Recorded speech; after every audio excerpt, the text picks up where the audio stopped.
Delhi NCR के अलग अलग हिस्सों में मौसम विभाग ने बारिश और तूफान का अलर्ट जारी किया है। 24 जनवरी को भी मौसम लगभग ऐसा ही रहने वाला है। इस दिन अधिकतम तापमान 17 डिग्री सेल्सियस और न्यूनतम तापमान 7 डिग्री सेल्सियस रह सकता है। बारिश की वजह से कड़ाके की ठंड पड़ रही है। कई इलाकों में तो ठंडी हवाओं के साथ साथ रूह कपा देने वाली ठंड भी पड़ रही है। कल देर रात से चल रही तेज हवाओं का असर सुबह साफ तौर पर देखने को मिला, जब दिल्ली, नोएडा, गाजियाबाद और आसपास के इलाकों में बूंदाबांदी के साथ बारिश की शुरुआत हुई। मौसम विज्ञान विभाग के अनुसार दिन भर आसमान में घने और काले बादल छाए रहने की संभावना है, जिससे धूप निकलने के आसार बेहद कम हैं।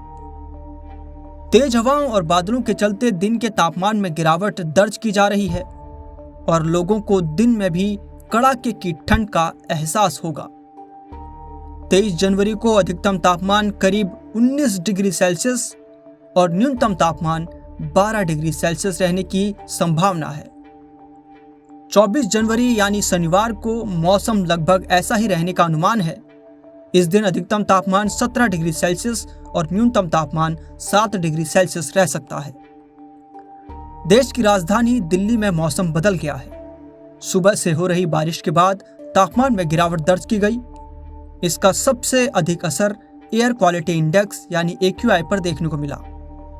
AQI के लेवल में काफी सुधार दर्ज किया गया।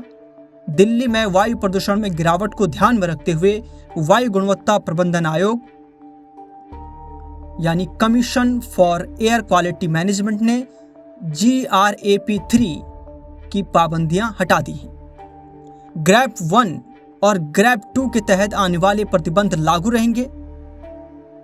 भारी वाहनों और ट्रकों की एंट्री पर ग्रैप 3 पर बैन रहता है। अब इसके हटने से यह बैन भी खत्म हो जाएगा। स्टेज 3 तभी लागू किया जाता है जब एयर क्वालिटी बेहद गंभीर श्रेणी में दर्ज होता है। तो वहीं हिमाचल प्रदेश की राजधानी शिमला और मनाली में इस मौसम की पहली बर्फबारी हुई। इससे सड़कें और पहाड़ पूरी तरह से सफेद हो गए। बर्फ से ढके नजारों का मजा लेने के लिए बड़ी संख्या में पर्यटक भी पहुंचे हैं। शिमला के पास कुफरी और नारकंडा जैसी जगहों पर भी बर्फबारी हो रही है, जिससे ये टूरिस्ट डेस्टिनेशन और भी खूबसूरत हो गए हैं। अपने दोस्तों के साथ शिमला घूमने आई पंजाब के लुधियाना की एक पर्यटक निधि गुप्ता ने कहा, हम इस सफेद चादर के लिए भगवान के शुक्रगुजार हैं। कांगड़ा घाटी की शानदार धौलाधार पर्वत श्रृंखलाओं पर बर्फ की ताजी चादर बिछ गई है। राज्य की राजधानी से लगभग 250 किलोमीटर दूर कल्पा और लाहौल व स्पीति जिले के केलांग में भारी बर्फबारी हुई।